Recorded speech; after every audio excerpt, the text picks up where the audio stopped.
pas malam udah tidur nih suaminya jam 1 jam 2-an. Terus si dukunnya nginep nih di rumah si korban. Nginep. Masuk ke kamar si suami dan istri ini, istrinya dicium, melek. Terus, kenapa mbah? Iya, kita perlu ritual di tengah malam ini. Suaminya tidur, istrinya dipakai di ruangan sebelahnya. Ya udah, gue coba pelajarin santet, pelet, terus yang katanya harus puasa-puasa itu, gue pelajarin semuanya. Lu belajar santet pelet? Iya, makanya kalau ada yang nanya, wah lu orangnya nggak percaya santet ya? Gue bisa dengan sombong bilang, gue bukan yang nggak percaya, tapi gue tahu rahasianya tanpa terkecuali. Fokus, rasain. Fokus, rasain. Nah tuh, mulai gerak tuh.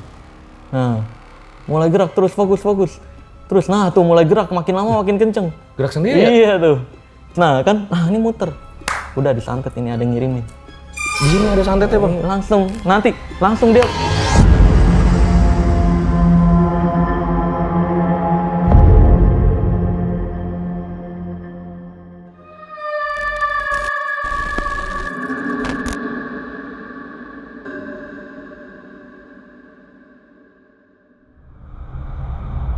Sihir diyakini udah ada dari zaman dulu.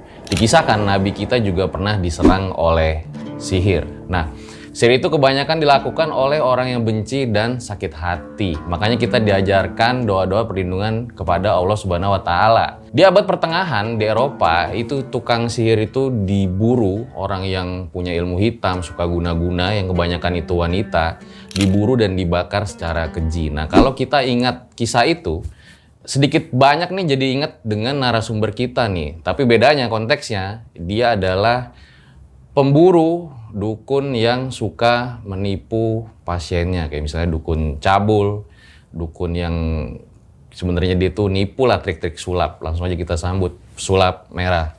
Halo Bang Marcel. Halo juga. Wah, makasih banyak udah datang ke Erjal nih Bang. Iya, siap. Sama-sama. Tapi gue bisa sulap juga nih Bang. Apa? Coba. Nah, ada kan luar biasa loh. Ini penarikan goib era-era sekarang nih.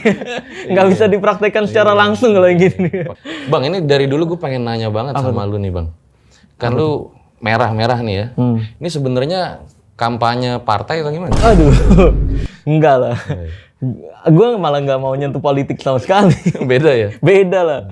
Beda. Kenapa merah sih akhirnya memutuskan merah gitu? Merah itu sebenarnya kalau dari kalau mau jawab jujur atau mau jawab ilmiahnya nih banyak. Sebenarnya kalau mau jawab singkatnya adalah warna yang mencolok gitu. Warna mencolok. Biasanya gue jawabnya cuma kayak ya biar alay aja, biar mencolok gitu. Tapi kalau secara sisi ilmiahnya atau pikiran manusia, warna merah itu adalah warna yang paling banyak muncul di pikiran manusia. Ketika diminta untuk coba sebutin satu warna, stop. Nah, pasti yang muncul pertama merah di 80% pikiran orang. Itulah di dunia mentalism, makanya kita banyak prediksinya warna merah. Gitu sebenarnya. Jadi warna yang paling mudah diingat dan paling banyak muncul di pikiran manusia. Nah, kalau Bang Marcel sendiri sebenarnya kenapa sih pada akhirnya kan ini awalnya pesulap nih. Terus kok memutuskan untuk bongkar-bongkar fenomena dukun palsu gitu? Ya, jadi itu berawal dari dulu gue belajar sulap kan dari SD itu ya, dari tahun 2006. Terus beranjak ke SMP itu gue mulai belajar hipnotis, mendalam hipnotis. Nah, setelah hipnotis itu gue belajar lagi tentang mendalami dunia magic. Di situ gue mikir katanya ada magic yang pakai jin, ya kan? Nah, gue waktu itu kalau emang ada magic yang pakai jin, gue mau pakai jin deh, gitu. Karena ribet banget nih belajar sulap tuh, keajaibannya makin tingkat makin ribet banget tekniknya, body language-nya makin ribet. Akhirnya ya udah gue coba pelajarin santet, pelet, terus yang katanya harus puasa-puasa itu. Gue pelajarin semuanya. Lu belajar santet pelet? Iya. Makanya kalau ada yang nanya, wah lu orangnya nggak percaya santet ya? Gue bisa dengan sombong bilang, gue bukan yang nggak percaya, tapi gue tahu rahasianya tanpa terkecuali. Gue tahu rahasia santet, pelet, yang puasa-puasa itu gue coba nggak ngefek apapun. Dan ujung-ujungnya yang dipraktekin ya trik-trik lagi. Kebal-kebalan dan lain sebagainya. Nah dari situlah gue mikir, anjir ternyata yang pakai jin nih belum ditemukan di era sekarang. Gue pelajarin dokumen-dokumennya juga yang udah ada orang-orang yang neliti nggak pernah menemukan gitu yang pakai goib-goiban gitu. Makanya dari situlah gue tertarik, kok di YouTube nih kebanyakan bongkar sulap doang ya, kenapa nggak bongkar dukun aja gitu? Orang dukun juga pakainya trik gitu. Akhirnya gue bongkar. Pertama dulu bongkar bulu perindu. Bulu perindu gue bongkar. Aslinya sebenarnya rumput bujang. Wah, waktu itu karena gue nggak punya masa sama sekali ya. Wah, abis kontra. Lu nggak tahu spiritual, nggak tahu supernatural, digituin. Ya, Tapi sebelum ke situ Bang, ini menarik nih tentang pelet ya. Iya. Soalnya gue tuh sering denger nih ya dari cerita-cerita yang berkembang gitu. Katanya tuh ada pelet gitu ya, kayak rokok gitu ya. Pernah denger nggak lu? Oh iya. Terus kalau lo asapnya lo hirup itu, si ceweknya tuh jadi bisa suka gitu ke tujuan lo gitu. Lu pernah denger nggak tuh? Wah, iya pernah dengar. Itu Ada kalau juga, menurut lu gimana? ada juga gini. Katanya bukan hanya pelet, hipnotis. Kalau ngomongin hipnotis juga gitu, katanya ada gendam yang pakai rokok, yang kalau di hirup asapnya bisa bikin orang nggak sadar. Wah, itu mah cerita-cerita zaman dulu kan ya. Nah, sebenarnya pelet itu berhubungan sama percaya diri kalau kita pelajarin. Pelet itu yang kenapa orang-orang pakai pelet? Kenapa ada orang yang datang ke dukun minta pelet? Karena dia nggak percaya diri sama dirinya sendiri. Dia pengen ngedeketin lawan jenis, dia udah sangat percaya kalau lawan jenisnya nggak bakal suka sama gue. Makanya harus ada dorongan yang membuat dia berani kenalan, yaitu dengan cara pelet itu, gitu. Makanya sebenarnya ditepu mereka-mereka itu, dikasih semar mesem lah, nih taruh dompet, nanti cewek yang dulu deketin pasti suka. Oh iya. Iya kan, yang tadinya gini lah, orang yang nggak percaya diri, yang tadinya jalannya nunduk-nunduk, pengen kenalan sama cewek geter, atau pengen kenalan sama cewek ngobrolnya terbata-bata, ketika dikasih semar mesem atau apa, dia yakin dia lebih menarik atau lebih pasti berhasil ngedeketin cewek. Yang tadinya jalannya nunduk kan jadi tegap ya kan. Weh, orang dia pasti suka nih sama gue nih. Yang tadinya nggak bisa ngomong jadi lancar ngomongnya. Nah, itu sebenarnya yang membuat si cewek suka, bukan peletnya. Jadi itu penjelasan logisnya menurut lu? Iya. Karena kalau pelet ada gini. Tapi ada pelet yang gue percaya sih Bang. Apa? Itu bisa nangkep ikan. Iya. Pasti itu ya? Pasti itu mah pelet buat mancing, beda dong. Oke Bang, ditahan dulu ceritanya nih. Iya, Nanti iya. langsung kita mulai di scene selanjutnya. Berikut adalah ceritanya.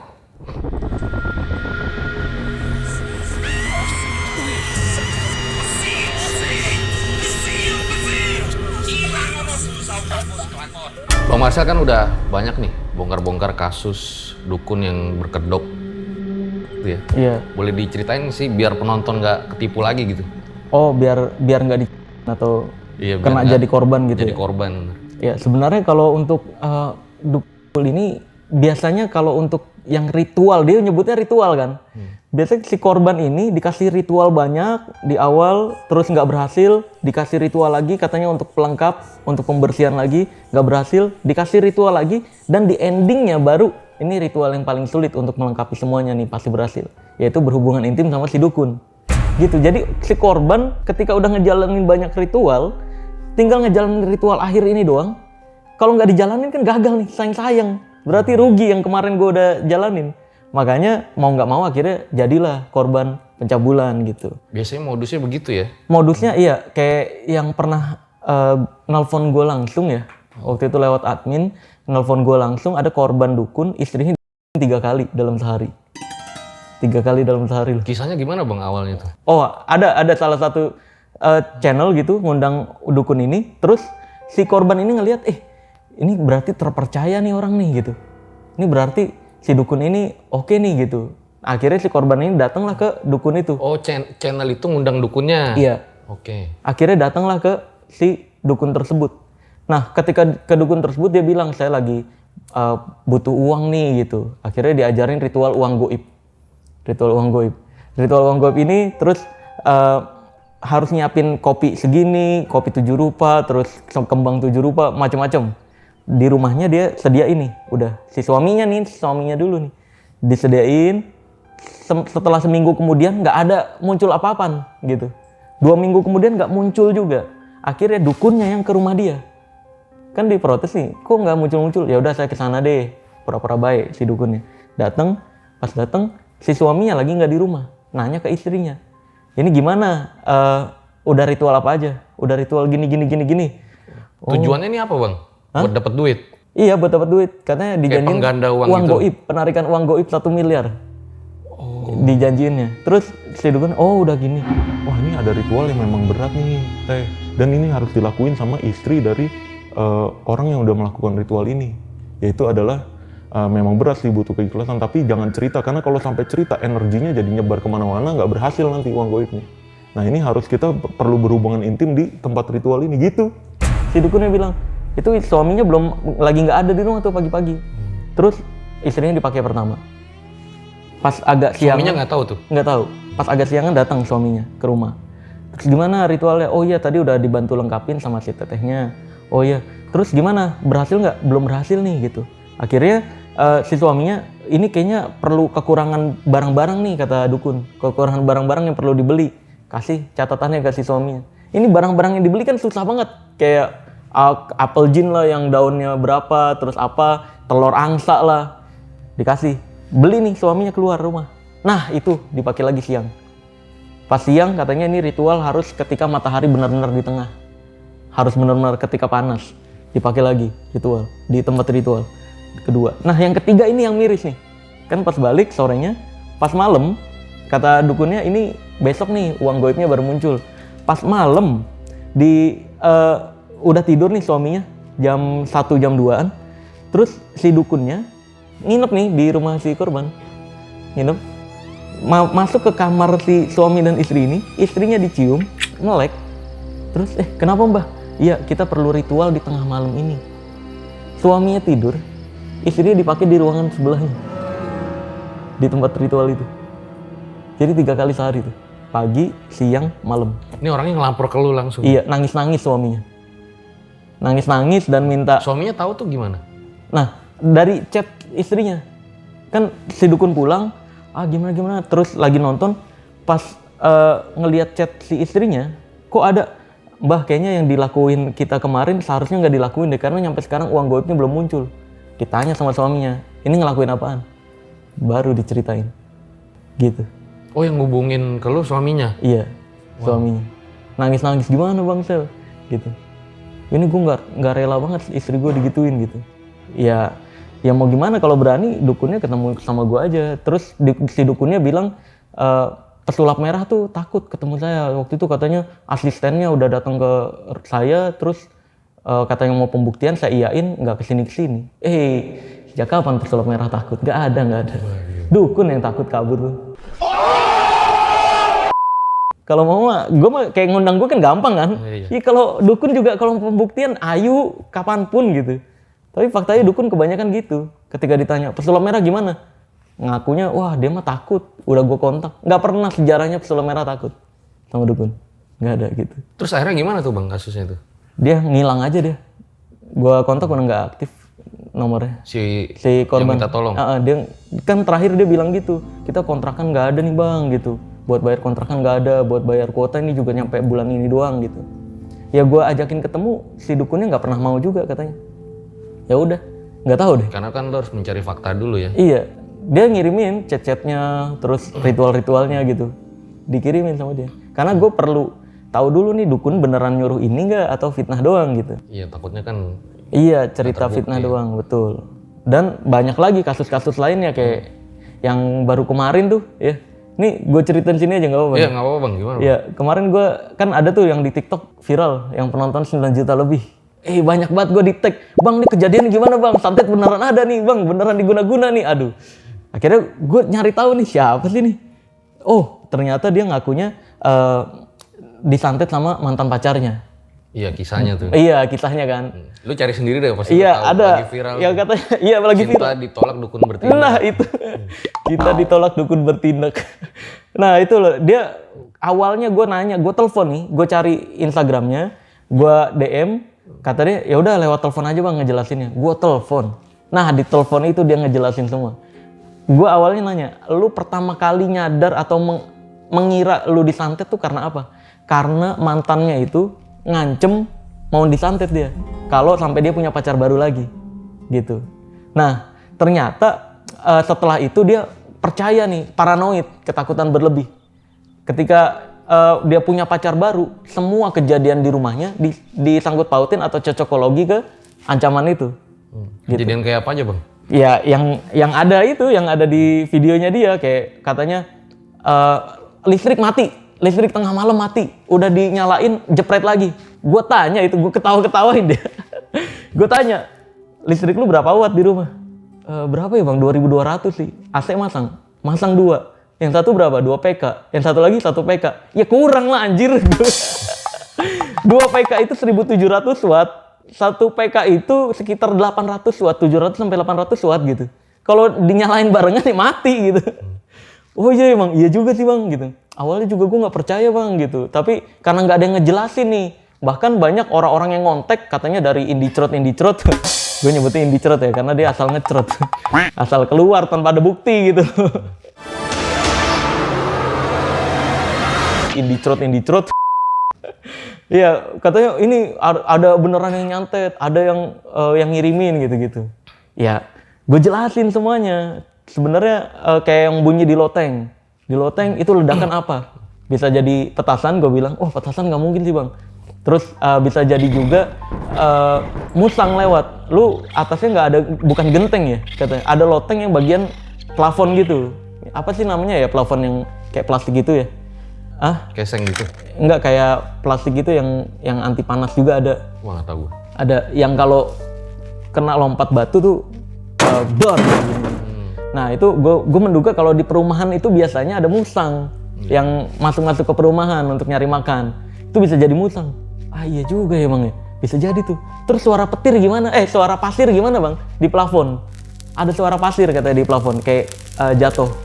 Gue tanya, itu kejadian sehari langsung kejadian semua atau enggak? Atau lama? Lama sih bang, kayak misalkan minggu ini kejadian ini mati lampu, minggu besok kejadian ini. Nah di cocokologi seolah-olah dia kejadiannya barengan berentet. Nah kayak suara pasir di plafon. Gue bilang aja suara pasir di plafon tuh ada 2. Gue pernah dapat curhat juga dari korbannya. Ada korban yang dengar suara pasir di plafon. Gue lihat plafonnya pas gue datang ke rumahnya. Gue lihat plafonnya itu beneran ada pasir. Gue lihat ke gentengnya. Nah di situ ada kayak bungkusan kain isinya pasir dan udah bocor masuk ke plafonnya. Oh. Gue bilang pasang CCTV. Nah pas pasang CCTV itu kelihatanlah tetangganya percaya dukun, katanya suruh lemparin itu pasir di atas gentengnya. Akhirnya bocor, keluar pasir. Nah kalau kejadian yang ini, yang kemarin viral itu, gue karena jauh ya lokasinya, nggak bisa ngecek ke lokasi, gue cuma menduga doang. Itu bukan pasir sih, gue rasa, karena banyak kejadian kayak gitu bukan pasir, itu sebenarnya plafon yang terbuat dari kayu, tau nggak? Rumah kan banyak yang terbuat dari kayu sebelum baja ringan. Itu digerogotin rayap, sarang rayapnya itu kalau udah lama-lama rapuh, kayunya jatuh, sarang rayapnya itu jatuh kayak pasir. Pernah ngeliat nggak sih di pinggiran pintu ada pasir-pasir? Rembes. Iya rembes, itu sarang rayap sebenarnya. Pasirnya, yang suara pasir rembes. Bukan santet, bukan guna-guna. Oh iya juga sih bang gitu deh, baru nyadar. Wah untung lu nelfon sih bang gitu. Dia waktu itu langsung bikin video, September diselamatkan pesulap merah. Oh akhirnya bikin video? Iya, tapi nggak lama kemudian dihapus. Gue tanya kan, loh kok dihapus, kenapa? Ada hal yang kamu raguin lagi? Enggak bang, soalnya dukun yang kemarin ke rumah itu tetangga gue deket. Gue khawatirnya ketika gue cerita tentang pesulap merah, gue diteror sama dia gitu.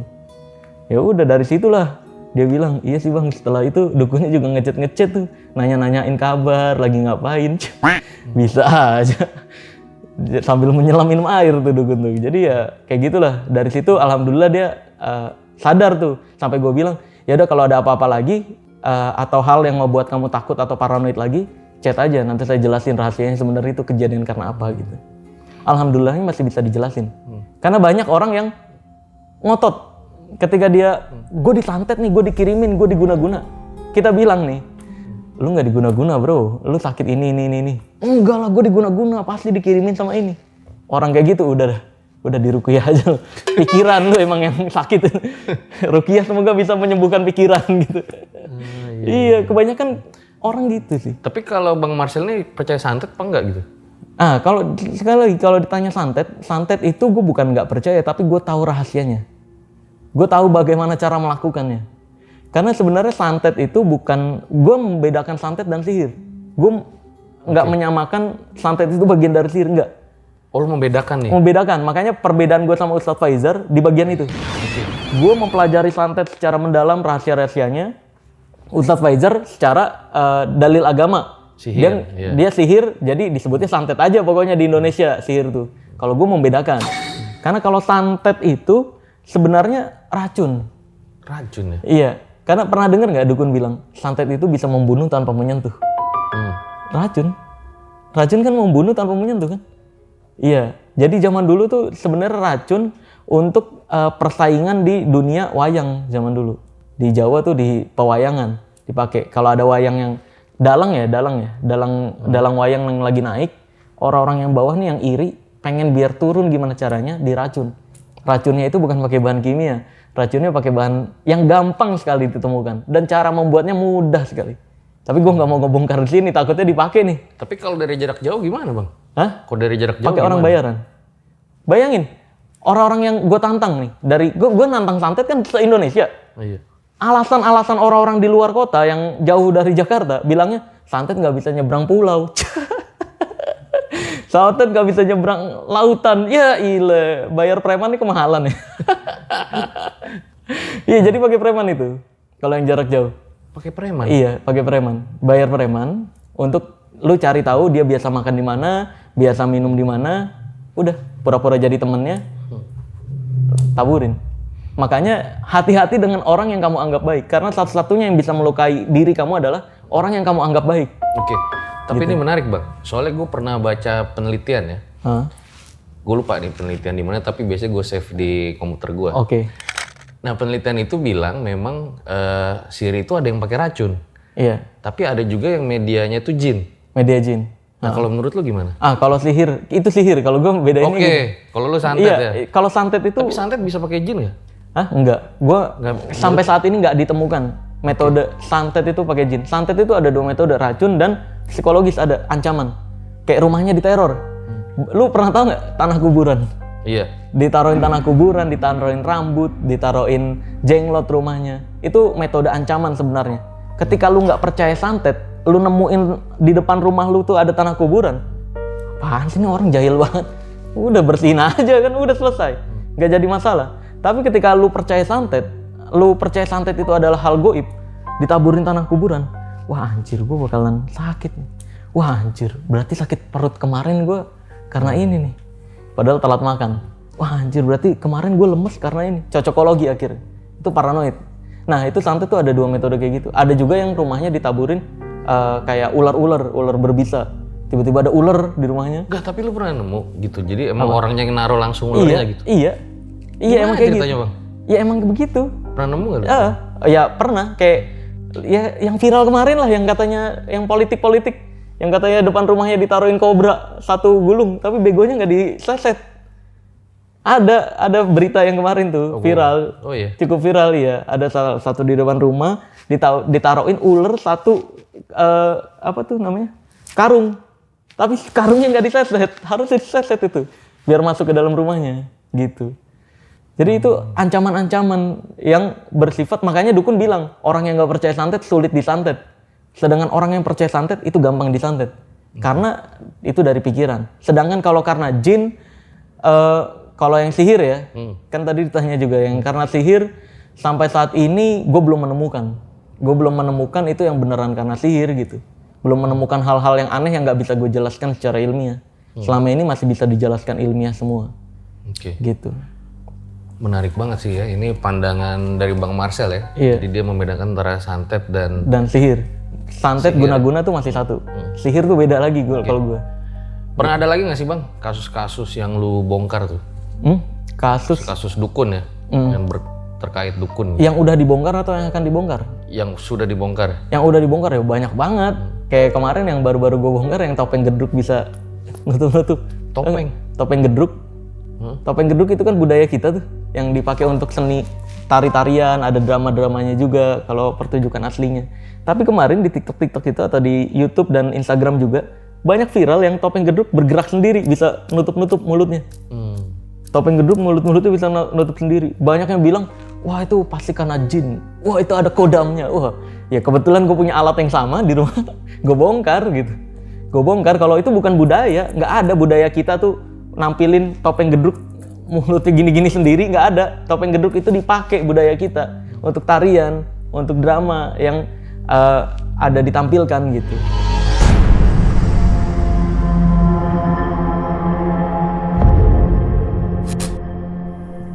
Buat kalian yang punya pengalaman horor nyata, bisa kirim cerita kalian ke email RJ5 atau DM Instagram RJ5.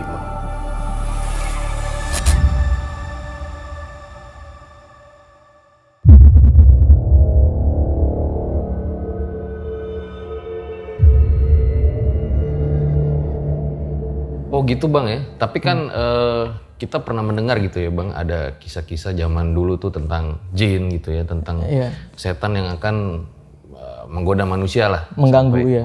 Apa namanya, menyesatkan manusia gitu Iya ya. betul.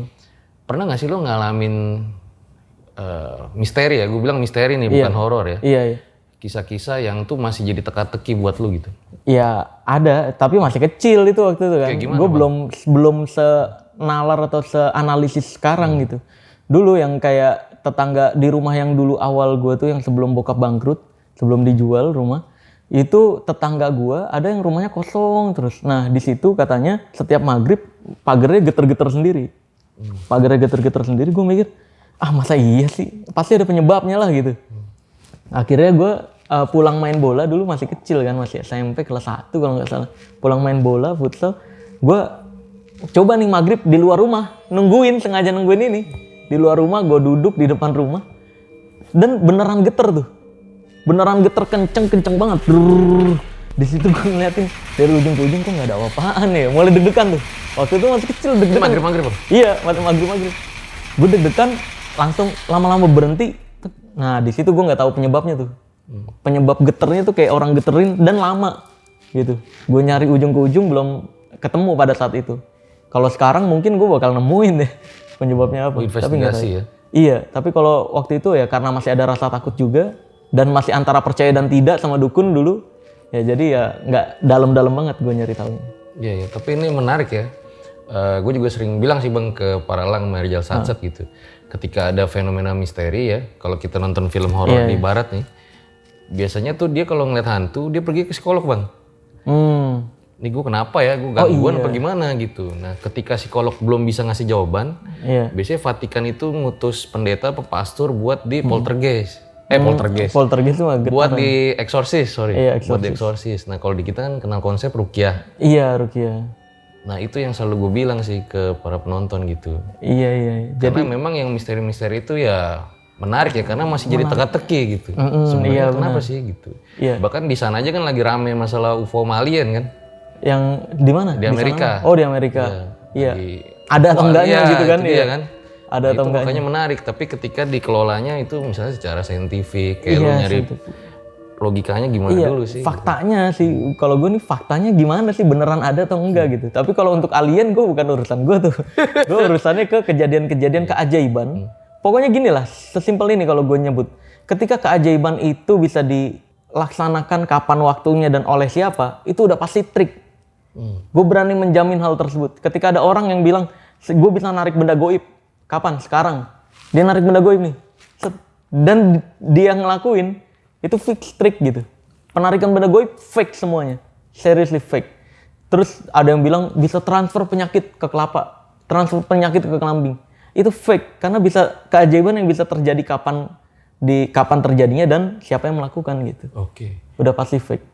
Nah, lu mau nunjukin nggak bang ke penonton gue nih trik-trik dukun yang udah lu bongkar tuh kayak gimana aja sih? Oh yang udah gue bongkar ya? Ada. Nih di depan. Gue ambil ya. Nih gini lah. Nih. Yang ini dulu yang simple. Oke. Ini dulu banget udah pernah gue bongkar tapi mungkin kelewat nih. Ini zaman-zaman dimana ada orang dulu salah satu channel horor-hororan yang dia sebenarnya apa ya, kalau dalam dunia keajaiban jadi korban gitu lah. Jadi kayak seolah-olah dia nggak tahu kejadiannya tapi dia praktekin keajaiban. Tapi dia nggak tahu seolah-olah, wah ini pasti karena minyak ini gitu. Oke. Nah ini biasa digunakan sama dukun. Ini kemarin juga ada yang nanyain ke admin gue nih. Bang ini gimana caranya, dukun katanya ngetes rumah ini disantet atau enggak pakai pendulum. Kalau katanya dikasih ke korbannya, kalau muter, kalau tangan kita padahal diem, tapi kalau muter gini, katanya ini disantet. Gitu. Kan tinggal gerakin doang. Hah? Ini kan kelihatannya diem. Tangan. Oh iya. Iya. Terus katanya kalau muter ke kanan kiri, itu berarti nggak ada santet atau nggak terlalu kuat santetnya. Dan itu yang mempraktekkan korban. Jadi korban ketika korbannya. iya. Oke. Jadi si dukunnya nyontohin, coba saya deteksi ya yang ada di sini ya. Ini tangan saya diem nih, bukan sulap, bukan trik jadinya.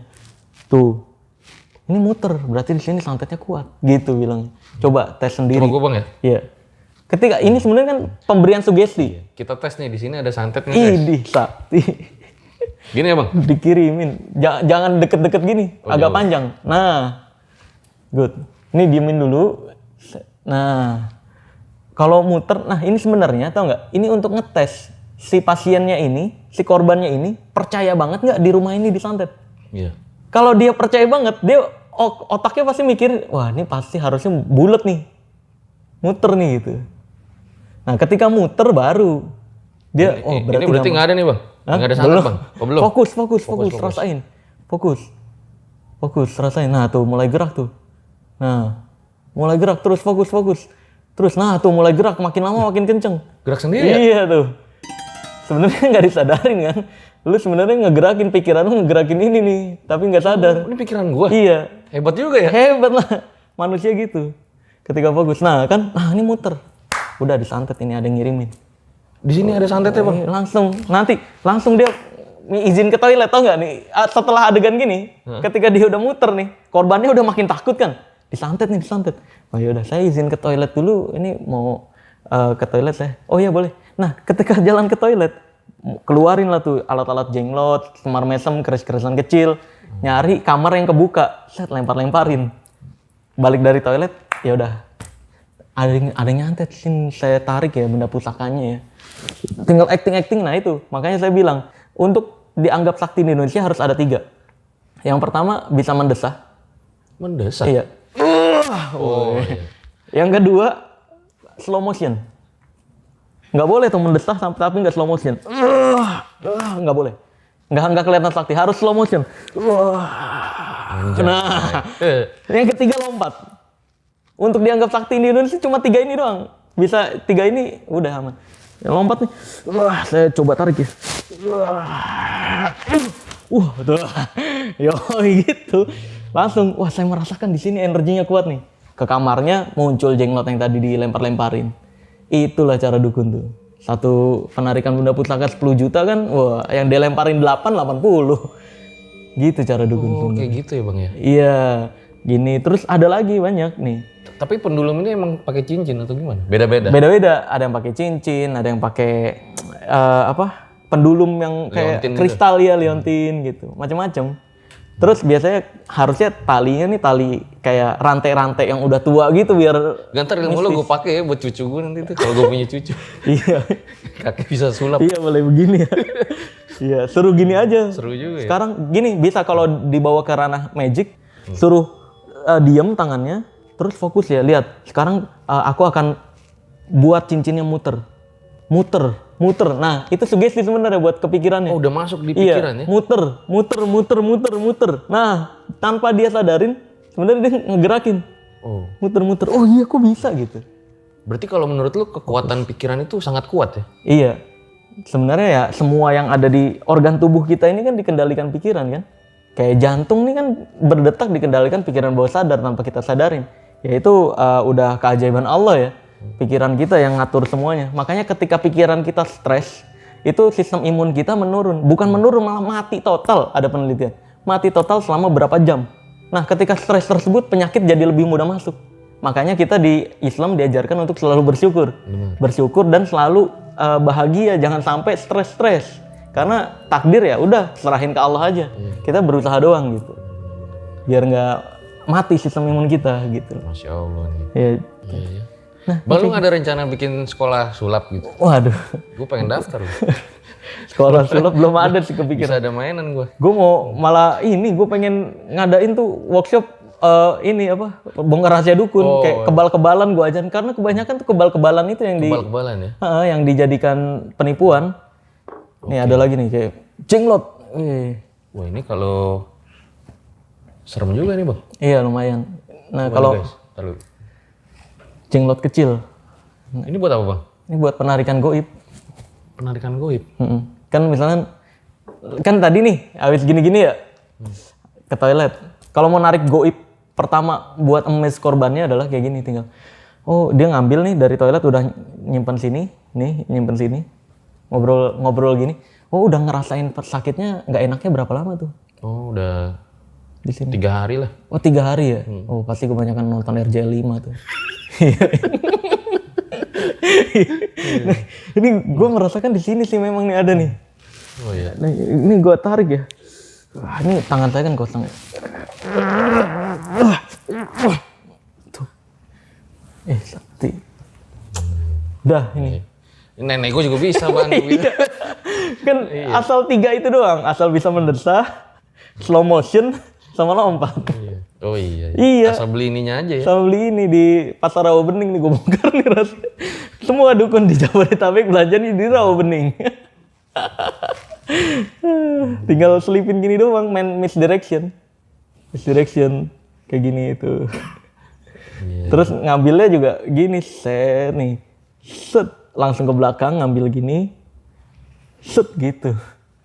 Ada angle tangannya. Teknik tangannya penting juga ya. Sama lompat-lompatan pas udah begini kan, wih, muncul gitu. Ada. Terus mau lagi nggak nih? Boleh. Ini katanya yang paling Iya, ini yang paling mantap nih. Yang di Indonesia kan banyak berkedok agama soalnya. Nah, ini dukun menggunakan ini karena udah dicapnya ini adalah berhubungan dengan Islam. Mereka berkedok agama nih, dukun-dukun nih. Bilangnya adalah ini tasbih yang berkodam, ini yang enggak.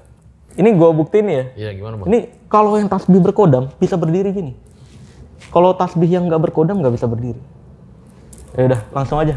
Nah, ini langsung nih. Ini udah ada air sama ember. Ini yang nggak berkodam. Set. Tuh. Ya kan? Ngambang begini nih. Ini nggak berkodam nih. Coba lihat. Oh iya. Ya kan? Nah, sedangkan ini yang katanya berkodam. Set. Tuh, berdiri. Berdiri ini bahkan kalau airnya lebih penuh dia bisa berdiri begini nih. Tuh. Ini kan beda. Oh. Nih, kalau misalkan jatohinnya curang tadi kebalik nih, kita jatohin kebalik gini. Iya. Set. Tuh, bakal berdiri gitu tetap. Oh iya ya. Ya kan? Katanya ini berkodam nih. Wah. Iya ya. Padahal mah ya tidak. Ini belum beli di Rawabening juga nih. Nih, langsung aja dibongkar rahasianya nih. Gimana bang? Rahasianya sebenarnya adalah ini tasbih biasa beli di toko-toko banyak. Sedangkan ini tasbih alat dukun yang sebenarnya di salah satu tasbih ini ada timahnya pemberat. Nih. Di antara kayu-kayu ada pemberat yang Ini agak berat ya? Iya, yang di warnain hitam. Iya karena biasanya tasbih kan Iya. enteng ya. Nah, makanya ketika yang lainnya kayu di sini pemberat, dia jatuh kayak gini, atasnya ini pelampung buat mancing. Udah jadi berdiri begini. Sesimpel itu sebenarnya. Nggak ada tuh kodam-kodaman, jin-jinan, isi-isian. Waduh. Dikira tahu. Sekali lagi nggak ada guys, cuma tahu yang ada isinya. Sama combro. Oke. Wah luar biasa banget ya. Hari ini kita jadi banyak dapat ilmu nih, trik-trik dukun yang suka dipakai oleh dukun ya gitu ya, yang bikin wow kok bisa gitu gitu. Nah ini udah dibongkar nih. Kalau kalian pengen lihat lengkapnya bisa lihat di Di channel gua ada. YouTube Pesulap Merah. Tinggal cari aja kalau misalkan pengen tahu susuk tuh sebenarnya gimana. Cari di YouTube pesulap merah susuk. Tambahin aja pesulap merah depan. Santet tuh gimana? Kesurupan tuh gimana gitu. Cari aja, ada semua. Tapi lu pernah nemu gak sih bang gini ya? Kan kita itu nenek moyangnya kan animisme dinamisme gitu. Percaya terhadap kekuatan-kekuatan selain kekuatan manusia gitu. Iya. Yang akhirnya diturun-temurun sampai hari ini gitu. Pernah ketemu gak sih sama ada yang ini emang kepercayaan dia begini loh gitu? Maksudnya keajaiban yang nggak bisa gue atau lu lebih fokus ke dukun aja nih yang palsu gitu? Ya, emang ada yang dukun asli gitu? Enggak ada yang dukun asli ya? Dukun asli, dukun pijet, dukun beranak itu asli. Oh itu yang asli menurut Iya, lu? kalau dukun yang sok tahu tentang hal goib semuanya palsu. Makanya gue tuh pesulap dengan laporan terbanyak di Indonesia. Ada 20 laporan dilaporkan oleh organisasi dukun. Karena menyebut dukun tuh cuma ada 2. Kalau nggak nipu ya cabul. Oke. Dan lu dilaporin tuh? Dilaporin 20 laporan dari gue dapat infonya 20 laporan dari 20 organisasi dukun se-Indonesia. Katanya dukun bisa nyerang kalau nggak suka. Ditunggu santetnya. Kok malah lapor, aneh banget. Aneh nih. Dan laporannya terbukti apa yang gue omongin fakta. Jadi nggak bisa dipenjara. Karena fakta ya? Iya, karena fakta. gitu. Jadi ya makanya selamat. Makanya kalau ditanya kayak tentang nenek moyang ini ngajarin perdukunan bukan, trik-trikan bukan. Gue mau Soalnya jujur. zaman dulu kan memang dukun itu kan belum ada dokter gitu ya. Iya. Jadi suka ngebantu orang gitu. Nah, Iya, sekarang nih mulai bergeser gitu. mulai bergeser, betul. Karena kalau kata Guru Gembul itu karena faktor uang di awal ya, ketika uang tercipta, akhirnya orang-orang ini yang tadinya beneran buat nolong, akhirnya karena dia nyoba-nyoba ada hal lain yang kalau dihubungin ke mistis lebih banyak dapat uang, akhirnya geser lah. Makna dukun itu tadinya pengobat, jadi sok tahu tentang hal goib untuk mencari uang itu gitu. Iya, jadi lo lebih fokus ke dukun-dukun yang mengatakan tentang hal goib gitu ya. Sok tahu tentang hal goib gitu, karena kalau dalam Islam sendiri kita nggak boleh percaya ada manusia yang tahu perkara goib. Bahkan Nabi dan Rasul pun nggak pernah mengakui dirinya tahu tentang perkara goib. Lah kok ini ada orang yang ngaku bisa ngelihat makhluk goib gitu? Iya. Ya kan? Gue pernah, karena kalau gue nih ya, ada orang yang ngaku bisa ngelihat makhluk goib. Katanya banyak banget di Indonesia. Teman gue bisa ngelihat, mantan gue bisa ngelihat. Secara terus-terusan nih ya, bukan yang sekali doang gitu ya. Iya, yang dia bilang teman gue bisa ngelihat, punya keahlian bisa ngelihat makhluk goib. Gue bakal buktiin. Ya udah lu ngelihat makhluk goib di sini di mana? Misalnya di sini nih ada nih. Ya udah ngadepnya kemana? Ke sana. Bisa komunikasi, bisa. Ya udah, nih gue tulisin 5 angka, gue kasih lihat nih ke makhluk goibnya. Lu tanya angka yang gue tulis berapa gitu. Pasti dia alasan tuh. Udah berkali-kali gue gitu. Coba kayak gitu? Iya. Ke orang-orang yang katanya ngakuin dicrot. Gue coba kayak gitu ya nggak bisa dia. Alasannya hantunya kabur. Hantunya nggak mau nginget. Wah, macem-macem lah. Nggak pernah ada. Karena kalau beneran bisa ngelihat makhluk goib, ya seharusnya kenapa cuma jin doang? Sekalian aja lihat Tuhan gitu. Lihat malaikat gitu. Nanti bilangnya alasannya beda dimensi. Ya kan? Ya udah deh, goib buktiin deh satu aja gitu. Buktinya apa? Nggak ada, asal ngomong. Nah tapi Bang, ini kan lu seperti tadi ya, lu dilapor gitu. Iya, diancem. Nah, mungkin kan ada yang terganggu juga dengan hal yang lo lakuin gitu ya. Iya. Dan ini kan mungkin juga sedikit banyak bisa ngebayain lo, keluarga lo gitu ya. Gue udah diingetin banyak. Resikonya kan. Gitu. Diingetin banyak Kenapa orang. lu akhirnya udah tetap aja jalan gitu? Gua head aja gitu. Oh iya, karena menurut gue fakta kalau yang berbohong aja berani menyuarakan, kenapa yang jujur harus bungkam gitu. Ya kan? Terus juga gue mikir adalah totalitas perlindungan itu dari Allah Azza wa Jalla. Jadi ketika Allah ingin orang ini celaka, mau kita seaman mungkin ya celaka. Mau kalau Allah berkehendak orang ini harus diselamatkan sampai akhir hayat, meninggalnya karena penyakit, ya udah, berarti meninggal kita karena penyakit doang, nggak bisa dicelakain gitu. Gue percaya sama ketentuan tersebut, makanya gue nggak pernah takut mau digimanain. Dan nanti di hari kehidupan berikutnya, gue kan ibadah juga masih nggak full nih, kayak sunah-sunah gue banyak yang nggak jalanin. Terus juga puasa-puasa sunnah banyak yang nggak dijalanin. Nah ini kalau itu aja nggak dijalanin, gimana caranya gue bisa dapat surga kan? Kalau di kehidupan berikutnya nanti Allah nanya, lu gue udah titipin pengetahuan trik-trik perdukunan, kok lu nggak sampein? Nah kalau itu gue nggak bisa jawab, habis lah gue. Seenggaknya gue berharap apa yang gue jelaskan ini, ketika masih ada yang ngotot percaya dukun, kan dia kenal pesulap merah nih, gue bisa bilang ke Allah, ya Allah gue udah bersuara di channel A, B, C, di TV sehari 4 kali waktu viral kemarin tuh, sehari 4 kali. Pagi ke pagi, gue ngejelasin dukun itu cuma ada 2, kalau nggak nipu ya cabul. Kalau ada yang masih percaya dukun, tanggung jawab sendiri-sendiri. Udah selesai gitu. Biar gue bisa jawab aja. Jadi itu alasan lu lah ya? Iya, bahwa makanya. kayaknya tujuan gue hidup nih ya untuk ini gitu ya? Iya, karena ini nggak disengaja, semuanya ngalir begitu aja dari keresahan hati gue. Terus, iya juga ya, kok gue dipermudah ya tahu rahasia AIWO. Kayak next gue akan bongkar tuh yang pengobatan ulet dari gigi, tau nggak? Oh baru denger nih gue.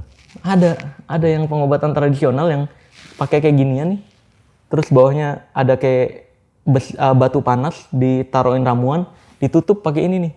Tek gitu, ditutup, belakangnya ada kayak tiupan, ditiup-tiup, nanti keluar kayak ulet-ulet. Katanya ulet gigi. Itu bukan sebenarnya. Itu bayangin, untuk gue nih di ilmu merah banyak yang bilang, lu mah nyenggol ini, bongkar ini buat nyari viewers doang. Kalau gue nyari viewers, mending gue bikin konten tarung sakti sama dukun. Gue bayar orang buat pura-pura jadi dukun gitu kan.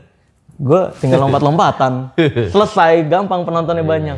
Nah, sedangkan gue untuk ngebongkar satu ilmu merah yang tadi tuh, tasbih. Sebelum gue tahu ada yang jual, itu gue tes dulu. Dari banyak tasbih, gue beli dulu. Terus juga yang kayak, yang tadi, yang ulet gigi. Dari kemarin, itu gue udah 2 minggu. Ya lu riset dulu ya dalam Riset, ya. bayangin 2 minggu loh untuk satu konten. Ngeriset 2 minggu, gagalnya berapa juta gue udah keluar duit. Gue udah keluar duit buat pakai ramuan ini. Wah bukan. Ramuan ini, bukan. Biji buah ini, bukan. Anjir, pakai apaan ya? 2 minggu gue buat satu riset dan baru berhasil kemarin. Gue baru syuting tadi makanya. Baru kesini. Syuting, gue nemu ini. Ternyata ini nih, uletnya ternyata bukan ulet gitu. Langsung kita coba, apakah gigi gua mengeluarkan ulet atau ular? Iya kan, karena bolongnya gede nih. Coba.